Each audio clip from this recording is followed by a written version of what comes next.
ولقد خلقنا الإنسان من صلصال من حمأ مسنون والجان خلقناه من قبل من نار السموم فإذ قال ربك للملائكة بشرا إني خالق بشرا من صلصال من حمأ مسنون فإذا سويته ونفخت فيه من روحي فقعوا له ساجدين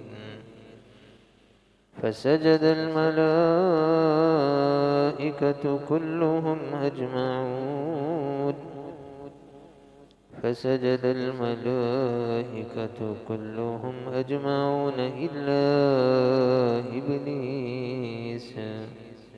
أبى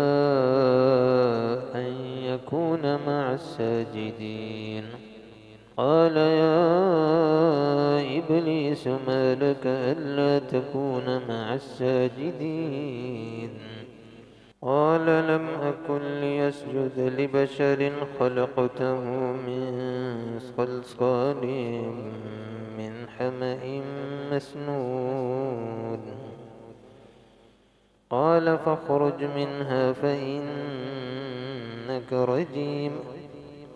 وإن عليك اللعنة إلى يوم الدين قال رب فأنظرني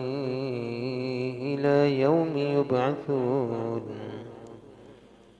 قال فإنك من المنظرين إلى يوم الوقت المعلوم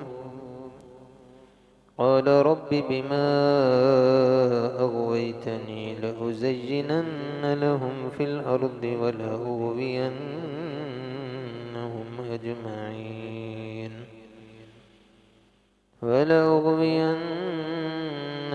أجمعين إلا عبادك منهم المخلصين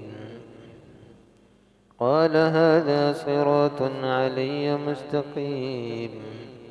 إن عبادي ليس لك عليهم سلطان إلا من اتبعك من الغاوين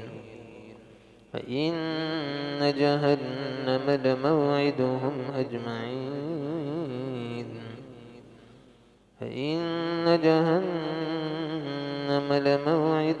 أجمعين لها 7 أبواب لكل باب منهم جزء مقسوم إن المتقين في جنات وعيون ادخلوها بسلام آمنين ونزعنا ما في صدورهم من غل إخوانا على سرر متقابلين لا يمسهم فيها نصب وما هم منها بمخرجين نبئ عبادي أني أنا الغفور الرحيم وأن عذابي هو العذاب الأليم ونبئهم عن ضيف إبراهيم إذ دخلوا عليه فقالوا سلاما قال إنا منكم وجلون قالوا لا توجل إنا نبشرك بغلام عليم قال أبشرتموني على أن مسني الكبر فبم تبشرون قالوا بشرناك بالحق فلا تكن من القانطين قال ومن يقنت من رحمة ربه إلا الضالون قال فما خطبكم أيها المرسلون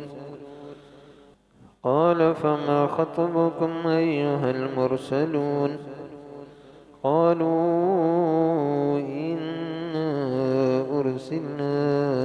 إلى قوم مجرمين إلا آل لوط إنا لمنجوهم أجمعين إلا امرأته قدرناها من الغابرين فلما جاء آل لوط المرسلون قال إنكم قوم منكرون قالوا بل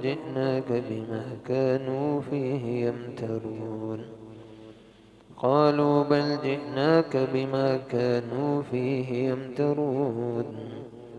فأتيناك بالحق وإنا لصادقون فأسر بأهلك بقطع من الليل واتبع أدبارهم ولا يلتفت منكم أحد وامضوا حيث تحمرون فقضينا إليه ذلك الأمر أن دابر هؤلاء مقطوع مصبحين فجاء أهل المدينة يستبشرون قال إن هؤلاء ضيفي فلا تفضحون واتقوا الله ولا تخزون قالوا أولم ننهك عن العالمين قال هؤلاء بناتي إن كنتم فاعلين لعمرك إنهم لفي سكرتهم يعمهون فأخذتهم الصيحة مشرقين فجعلنا عاليها سافلها وأمطرنا عليهم حجارة من سجيل إن في ذلك لآيات للمتوسمين وإنها لبسبيل مقيم إن في ذلك لآية للمؤمنين وإن كان أصحاب الأيكة لظالمين فانتقمنا منهم وإنهما لبإمام مبين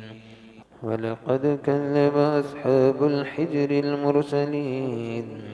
فآتيناهم آياتنا فكانوا عنها معرضين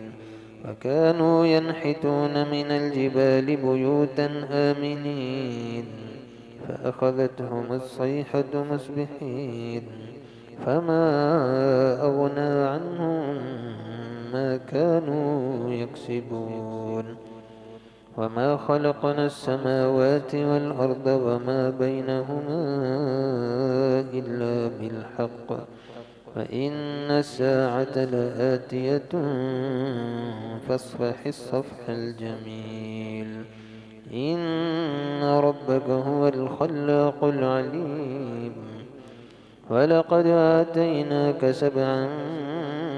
من المثاني والقرآن العظيم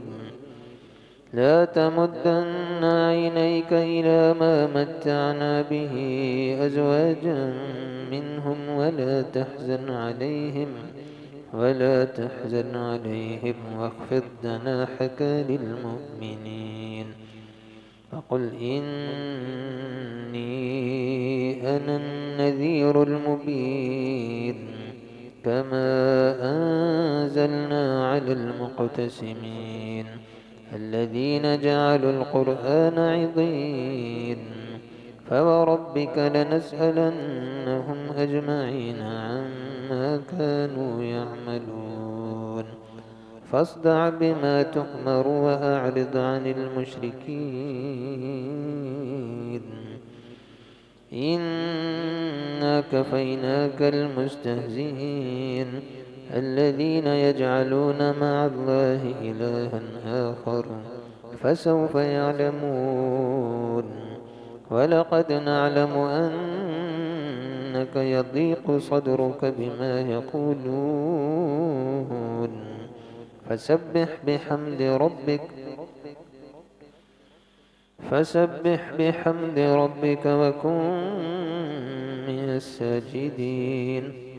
واعبد ربك حتى يهديك اليقين.